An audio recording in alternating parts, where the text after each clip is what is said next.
Vamos lá. Os Gálatas tinham sofrido uma certa pressão dos judaizantes para voltar a seguir a lei, e isso afetou duas bases: a conversão, ou justificação, e a santificação. Ou como um se torna como Jesus Cristo e como se vive como o Senhor viveu.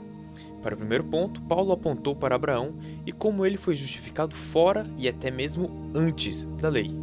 Mas daí alguns quiseram dar uma desperta e replicaram: ok, tudo bem, não sou justificado pela lei, mas agora, por intermédio de Jesus Cristo, eu devo e consigo guardar a lei, não é?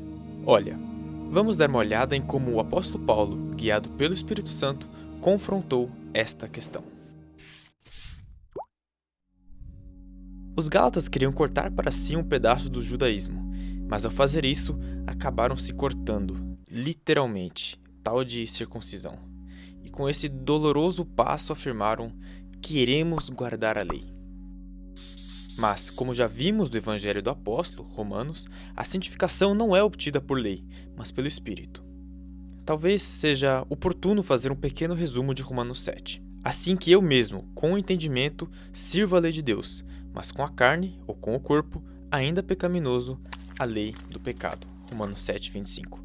O nosso espírito e alma são renovados pelo Espírito e recebemos o Espírito da adoção de filhos, segundo Romanos 8,15, enquanto o corpo ainda está em servidão e aguarda a redenção, Romanos 8,23.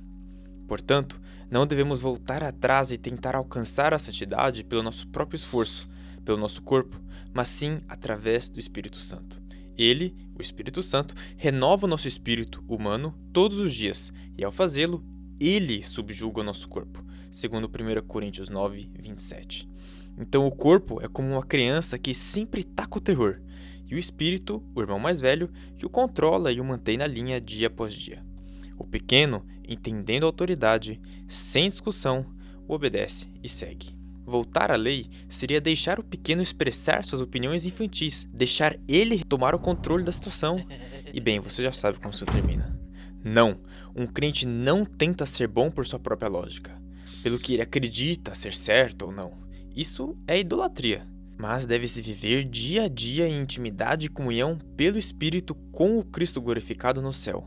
Assim, automaticamente, os tombos diminuem. A Bíblia nos diz em Gálatas 5:1: andai no Espírito e não cumprireis a concupiscência ou o desejo da carne. Um ótimo exemplo a isso é a Lua. A Lua, de forma fenomenal, reflete a luz solar sobre a Terra, mas quando a Terra se põe entre a Lua e o Sol, da mesma forma como coisas terrenas se colocam entre nós e Deus, a Lua escurece e não cumpre o seu propósito, brilhar, porque ela perde de vista a sua fonte, Deus. Agora imagina que a Lua ganhasse uma vontade própria e tentasse brilhar sem o Sol. Viagem, não? Mas é justamente isso que acontece quando um cristão tenta ser santo pela sua própria força. Ninguém ilumina um quarto escuro depois de passar um dia no sol, mas fique sempre exposto ao sol e o seu rosto sempre estará brilhando. Assim como nós fomos justificados, e isso não por nosso esforço, mas por fé, abandonando nossas vontades, morrendo com Cristo e também sendo ressuscitado com Ele, andemos então também no Espírito. Entregue-se e caminhe no poder da ressurreição. Se vivemos pelo Espírito, andemos também pelo Espírito.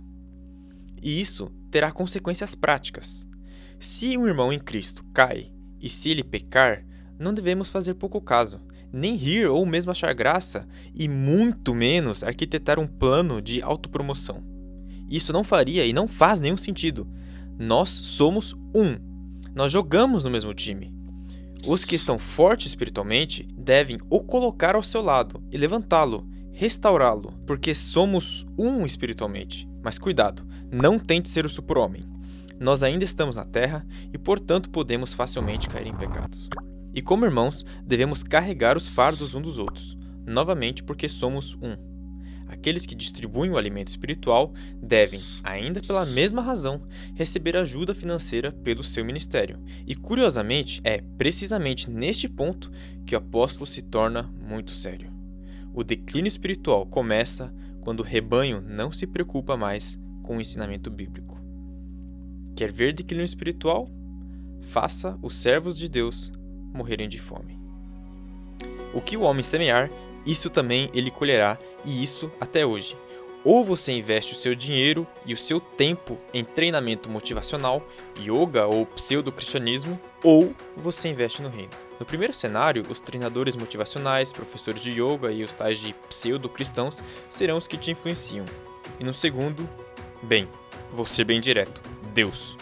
No primeiro caso, você terá o seu progresso e riquezas aqui na terra, enquanto que no segundo caso, os tesouros serão no céu, onde a traça e a ferrugem não destrói, e onde os ladrões não arrombam nem furtam. Além disso, você estará carregando o fardo do seu irmão, como foi mandado.